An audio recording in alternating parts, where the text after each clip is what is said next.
반갑습니다. 다 같이 기도하겠습니다. 고마우신 주님 감사합니다. 이 아침에도 말씀 앞에 머리 숙였사오니 주의 백성들 위해 주의 성령으로 충만케 채워주시어서 주의 말씀을 깨닫게 하시며 오늘날 우리의 삶 속에 말씀을 적용하며 살아갈 수 있도록 주의 성령께서 가르쳐 주시고 깨우쳐 주시고 인도하여 주시옵소서. 예수님의 이름으로 감사하며 기도하옵나이다. 아멘. 네, 오늘 디모데전서 3장으로 들어왔습니다. 제가 1절부터 봉독합니다. 미쁘다 이 말이요 곧 사람이 감독의 직분을 얻으려 함은 선한 일을 사모하는 것이라 함이로다. 아멘.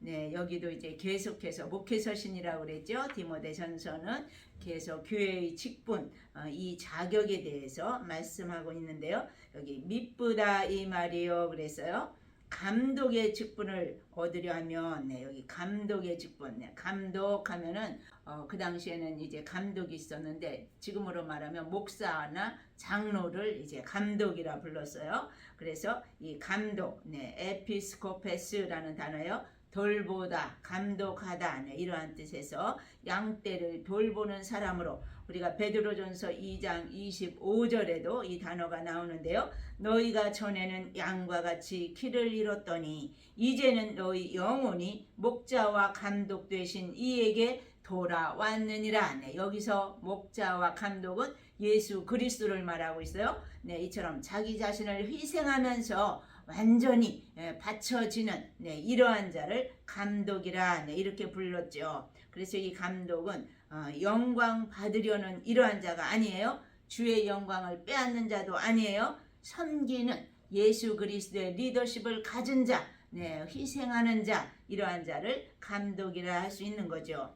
2절에 보니까 그러므로 감독은 책망할 것이 없으며 한 아내의 남편이 되며 절제하며 신중하며 단정하며 나그네를 대접하며 가르치기를 잘하며 술을 즐기지 아니하며 구타하지 아니하며 오직 관용하며 다투지 아니하며 돈을 사랑하지 아니하며 자기 집을 잘 다스려 자녀들로 모든 공손함으로 복종하게 하는 자라야 할지며 사람이 자기 집을 다스릴 줄 알지 못하면 어찌 하나님의 교회를 돌보리요.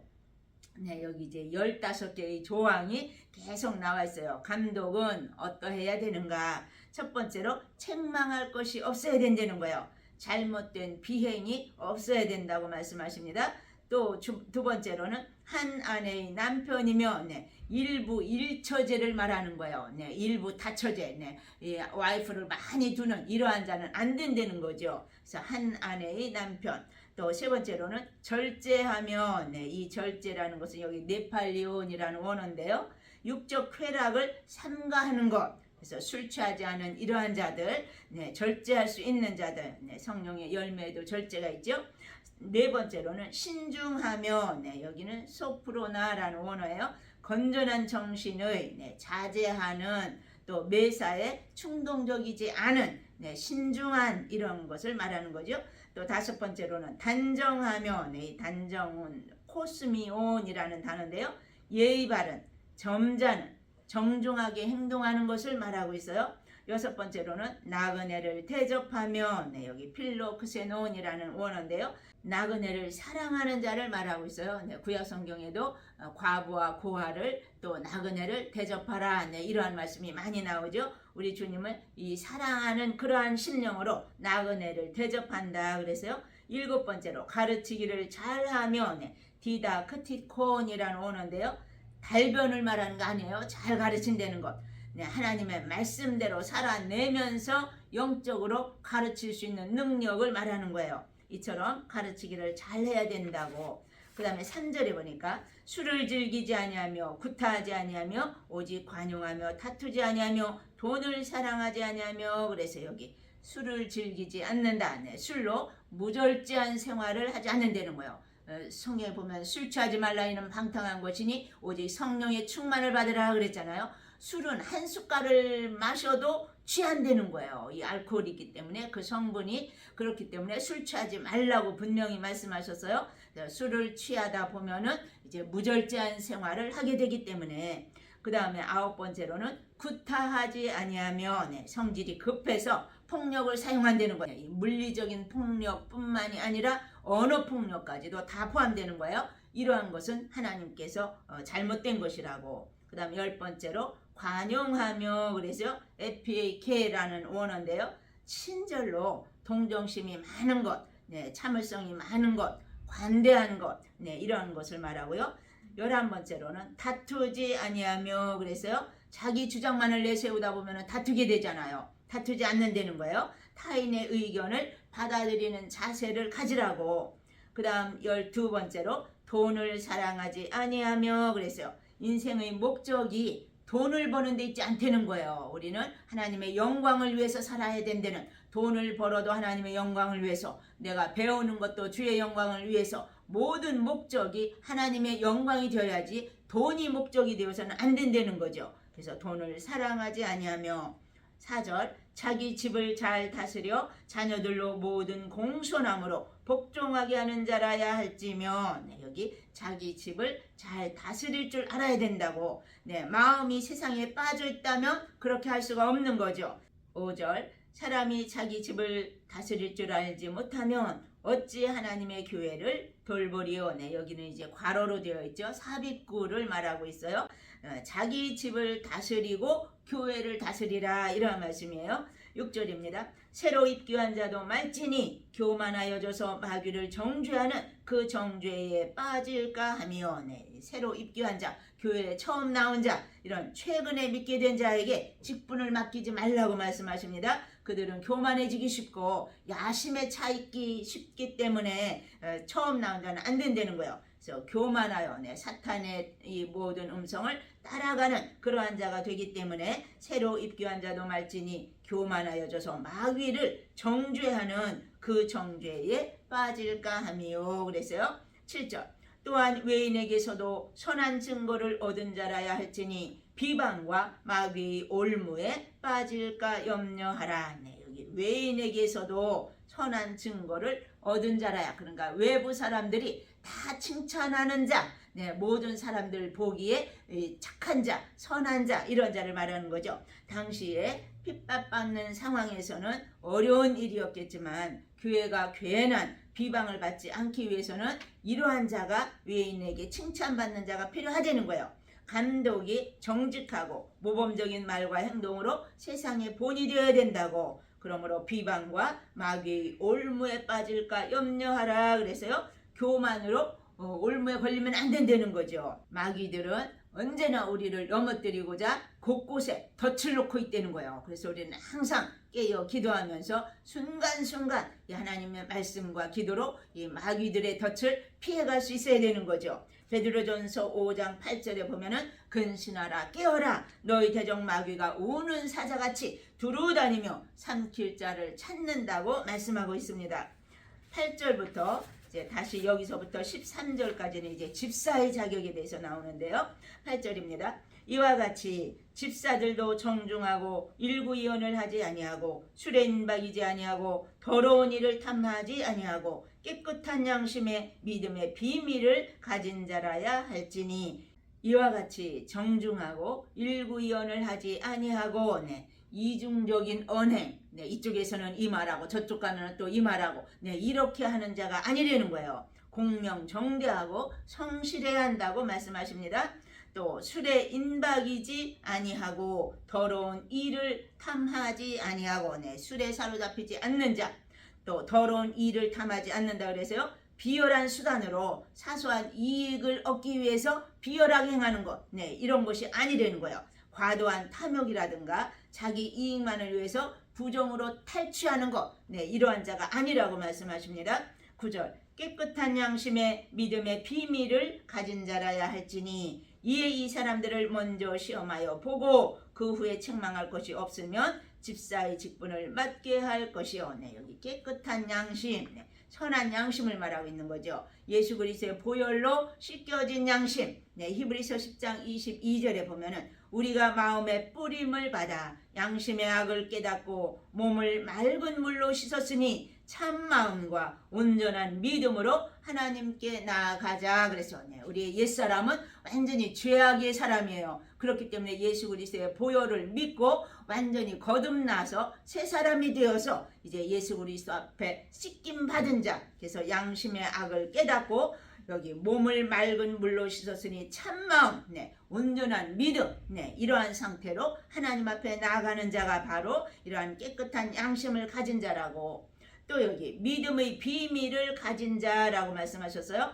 성령에 의해서 모든 자에게 계시되는 예수 그리스도의 구원의 비밀을 말씀하고 있습니다. 하나님이신 예수님이 성육신으로 우리 가운데 오셨다고 그래서요. 이런 믿음을 가진 자는 예수 그리스도의 말씀과 가르침대로 살아가면서 하나님을 두려워할 줄 알고 바른 지식을 소유한 자를 말씀하고 있는 거죠. 10절, 이에 이 사람들을 먼저 시험하여 보고 그 후에 책망할 것이 없으면 집사의 직분을 맡게 할 것이요 그랬어요. 먼저 시험해 보라는 거예요. 여기서 시험해보다는 도키마조의 명령형인데요. 금속을 시험해 보는 것. 그래서 시험해 보고 증명해서 책망할 것이 없다면 직분을 맡기라고 말씀하십니다. 11절입니다. 여자들도 이와 같이 정숙하고 모함하지 아니하며 절제하며 모든 일에 충성된 자라야 할지니라. 여기 여자들, 여집사들을 말하고 있는 거죠. 모함하지 아니하며, 그래서 이 원어는 디아블로스, 거짓 고발하지 않는 것, 참소하지 않는 것, 이런 것을 말씀하면서 절제하며 모든 일에 충성된 자라야 할지니라. 교회 안에서 이제 절제하면서 충성된 자, 여인들이 얼마나 많아요? 여기 절제는 성령의 열매도 나오죠. 사랑과 의락과 화평과 오래 참음과 자비와 양선과 충성과 온유와 절제, 이 9가지 성령의 열매도 있어요. 이 절제가 있어야 된다는 거예요. 모든 일에 충성된 자라야 할지니라. 12절, 집사들은 한 아내의 남편이 되어 자녀와 자기 집을 잘 다스리는 자일지니. 또 하나, 여기 집사들은, 여기 남자 집사들을 말하고 있어요. 남편의 책임을 잘 감당해야 된다고, 자녀들을 잘 가르쳐야 된다고, 그리고 자기 집을 잘 다스리는 자일지니 그랬어요. 머리 역할을 잘 감당해야 된다는 거예요. 13절, 집사의 직분을 잘한 자들은 아름다운 지위와 그리스도 예수 안에 있는 믿음에 큰 담력을 얻느니라. 여기 직분을 잘 감당한 자들, 직분을 잘 감당한 자들은 아름다운 지위가 있다는 거예요. 높은 평판을 얻고 존경을 받는다는 거죠. 그리고 또 믿음에 큰 담력을 얻는다고, 그리스도에 대한 확고한 믿음을 갖게 된다는 거죠. 여기 담력하면은 파르레시안이라는 원어인데요. 담대한 믿음, 오직 그리스도만을 의지할 때에 담대할 수가 있는 거죠. 14절입니다. 내가 속히 네게 가기를 바라나 이것을 네게 쓰는 것은 만일 내가 지체하면 너로 하여금 하나님의 집에서 어떻게 행하여야 할지를 알게 하려 함이니 이 집은 살아계신 하나님의 교회요 진리의 기둥과 터니라. 사도 바울이 디모데에게 서신으로 지금 편지를 보내니까 이것을 쓰는 목적에 대해서, 첫 번째로 사도 바울이 에베소를 떠날 때에 말로 가르친 것을 더 확실하게 하기 위함이라고, 또 두 번째로는 사도 바울이 에베소를 서둘러 떠나야 했기 때문에 미처 다 가르치지 못한 것들, 이런 것들을 네가 맡아서 잘 가르쳐 달라고 이처럼 부탁하는 말씀이죠. 이 집은 살아계신 하나님의 교회요 진리의 기둥과 터니라 그래서요. 청지기 역할의 중요성에 대해서 지금 하나님의 집을 다스림에 있어서 여기 하나님의 집, 그리스도인 전체의 가족을 하나님의 가족이라고, 그러면서 살아계신 하나님의 교회라고 말씀하십니다. 교회라고 한 것은 하나님이 부르셔서 이루었기 때문에 하나님의 집이라고 말씀하십니다. 또 진리의 기둥과 터이니라 그래서요. 하나님의 말씀으로 계시되는 진리의 확실성과 견고성을 지금 강조하는 거죠. 진리의 기둥과 터이니라. 각 교회의 증인들을 사용하셔서 교인들의 삶의 터전 위에 진리를 강화시켜 나간다는 말씀이죠. 하나님이 주관하시고 다스리시는 교회와 복음의 심오함을 우리가 알 수 있는 거죠. 16절입니다. 크도다 경건의 비밀이요 그렇지 않다 하느니 없도다. 그는 육신으로 나타난 바 되시고 영으로 의롭다 하심을 받으시고 천사들에게 보이시고 만국에서 전파되시고 세상에서 믿음 바 되시고 영광 가운데서 올려지셨느니라. 크도다 이 경건의 비밀이요 그래서요 그렇지 않다느니 없도다. 이 예수 그리스도를 믿는 이 길이 너무너무 신비한 비밀의 길이라는 거예요. 십자가의 도가 멸망하는 자들에게는 미련한 것이요 구원을 얻는 우리에게는 하나님의 능력이라 그랬듯이 이것이 비밀이라는 거예요. 그는 육신으로 나타난 바 되시고 첫 번째로 육신으로 나타난 바 되신 것이 이게 비밀이라는 거예요. 예수 그리스도는 하나님이신 분이 어떻게 육신을 입고 이 땅에 오셨는지 세상 사람들은 알 길이 없어요. 비밀이기 때문에 우리 믿는 자만이 믿고 보니까 깨달아지는 거죠. 그래서 육신으로 나타난 바 되셨다 그래서요. 두 번째로는 영으로 의롭다 하심을 받으시고 그래서 영으로 예수 그리스도의 신성 부활하심을 지금 말씀하시는 거죠. 이 땅에 오셨다가 십자가에 죽으시고 부활하심으로 신비한 사역이 일어났던 거죠.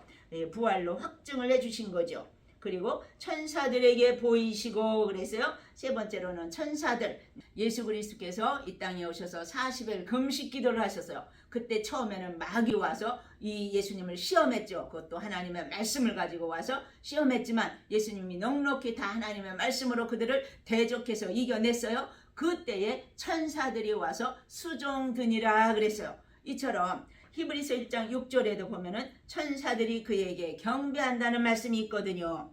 또 네 번째로는 만국에서 전파되시고 그래서 주님께서는 너희는 가서 모든 족속으로 제자를 삼아 아버지와 아들과 성령의 이름으로 세례를 주고 가르쳐 지키게 하라고 주님이 말씀하셨죠. 또 사도행전 13장 47절에는 내가 너를 이방인의 빛으로 세워놓으라 말씀하셨어요. 이 사도 바울도 하나님께서 만국의 이방인들에게까지 하나님의 복음을 전파하도록 사도 바울을 세우셨다고 주님이 말씀하셨죠. 그 다음에 여기 다섯 번째 세상에서 믿은 바 되시고 영광 가운데서 올려지셨느니라. 세상에서 믿은 바 되시고 세상의 구세주로 받아들여졌다는 거예요. 예수 그리스도가 유대인들은 같은 민족이지만 예수님을 배척했어요. 그렇기 때문에 이방인들에게 구원의 축복이 옮겨졌던 거죠. 그래서 이방인들을 또 다 구원하시고 그 다음에 마지막에는 유대인을 다시 구원하신다고 주님이 말씀하셨죠. 그래서 여섯 번째로는 영광 가운데서 올려지셨느니라 그래서 예수님께서 드디어 승천하셨노라고 이처럼 경건의 비밀에 대해서 가르쳐 주시고 앞부분에서는 감독과 집사의 자격에 대해서 자세히 가르쳐 주고 있는 것을 보면서 오늘날 우리도 이 말씀을 우리의 삶 속에 적용해야 되는 거죠. 그래서 하나님께서 원하시는 경건한 삶이 무엇인지 거룩한 삶을 살아가라고 말씀하십니다. 주님 앞에 설 때에 부끄러움이 없이 설 수 있는 저와 여러분들 되시길 간절히 축원합니다. 기도하겠습니다. 고마우신 주님 감사합니다. 우리가 육신의 정욕과 안목의 정욕과 이생의 차량에 따라 살아갔다면 그 옛 생활을 다 벗어버리게 도와주시고 다시금 새 심령이 되어서 주님께서 말씀하신 거룩한 삶을 살아갈 수 있는 온 주의 백성들이 되시도록 주님의 능력으로 붙들어 주시옵소서. 살아계신 예수님의 이름으로 감사하며 기도하옵나이다. 아멘. 하늘에 계신 우리 아버지여 이름이 거룩히 여김을 받으시오며 나라의 임마옵시며 뜻이 하늘에서 이룬 것 같이 땅에서도 이루어지이다. 오늘날 우리에게 일용할 양식을 주옵시고 우리가 우리에게 죄 지은 자를 사하여 준 것 같이 우리 죄를 사하여 주옵시고 우리를 시험에 들게 하지 마옵시고 다만 악에서 구하옵소서. 나라와 권세와 영광이 아버지께 영원히 싸움나이다. 아멘.